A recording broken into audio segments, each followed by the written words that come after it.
Bismillahirrahmanirrahim. Assalamualaikum warahmatullahi wabarakatuh. Bertemu lagi dengan saya Desi Agustiani, pembimbing dari SDN Bojonggado.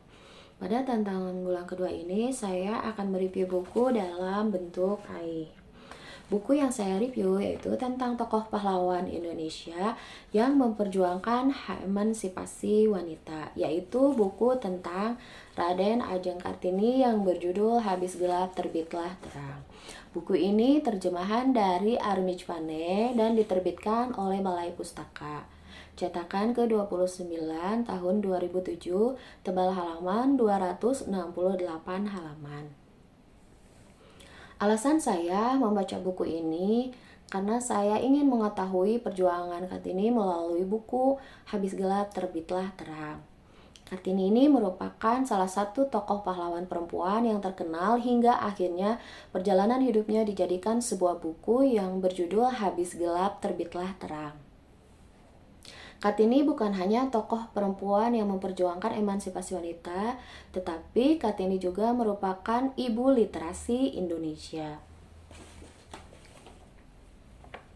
Buku ini berisikan surat-surat Kartini yang ditujukan untuk sahabat-sahabatnya yang merupakan orang Belanda. Dalam suratnya, beliau menuliskan gagasannya untuk kemajuan bangsa pribumi Indonesia. Beliau berupaya memperjuangkan hak-hak perempuan pribumi Indonesia. Kartini merupakan cucu Pangeran Aryo Condronegoro, Bupati Demak yang terkenal akan kemajuan. R.A. Kartini merupakan putri dari Raden Mas Adipati Sastrodiningrat yang saat itu menjadi Bupati Jepara dan ibunya bernama M.A. Ngasirah. Kartini lahir pada tanggal 28 Rabiul Akhir tahun Jawa 1808 atau 21 April 1879 di Mayong, Jepara. Kartini bersekolah di sekolah Belanda di Jepara. Di masa sekolah itu, Kartini merasa bebas. Usia 12 tahun, beliau dipaksa untuk tidak bersekolah lagi. Beliau dipaksa dipingit oleh orang tuanya.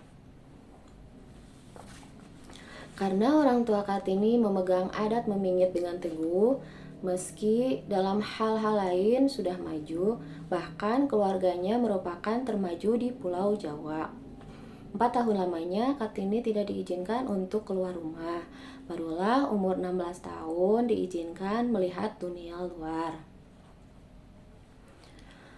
Waktu beliau dipingit, beliau belajar sendiri membaca buku-buku bahasa Belanda dan menerima surat-surat dari kawannya yang berasal dari Eropa. Lama-kelamaan membaca buku itu menjadi kebiasaan baginya. Buku apapun beliau baca, bahkan kalau misalkan beliau tidak mengerti, beliau akan membacanya secara berulang-ulang. Meski berasal dari kaum bangsawan, Kartini merasa harus berjuang untuk memperjuangkan hak-hak perempuan pribumi lainnya. Kartini muda mempunyai cita-cita ingin mendirikan sekolah untuk kaum pribumi. Dengan perjuangannya, akhirnya cita-citanya terwujud untuk mendirikan sekolah yang berlokasi di Rembang dengan bantuan sang suami KRM Adipati Aryo Singgih Conco Adiningrat yang merupakan Bupati Rembang pada saat itu, dan juga dibantu oleh saudaranya yang bernama Rukmini.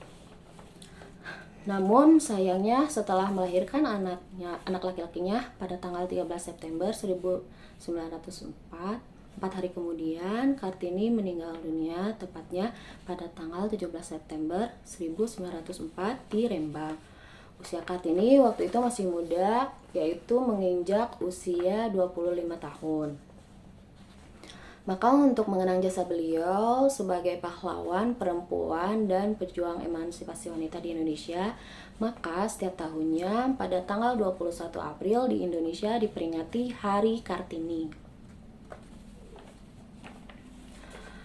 Hikmah yang bisa saya ambil yaitu kita jangan mudah menyerah untuk meraih cita-cita kita. Berusahalah untuk mewujudkannya walaupun prosesnya lama dan banyak rintangan yang harus kita hadapi. Seberapa berat ujian yang Allah berikan, jika kita yakin dan mau berusaha, maka dengan izin Allah kita akan bisa melewatinya. Yakinlah bahwa cahaya itu akan muncul setelah kegelapan, seperti judul bukunya yang berjudul Habis Gelap Terbitlah Terang. Sekian review saya tentang buku Habis Gelap Terbitlah Terang.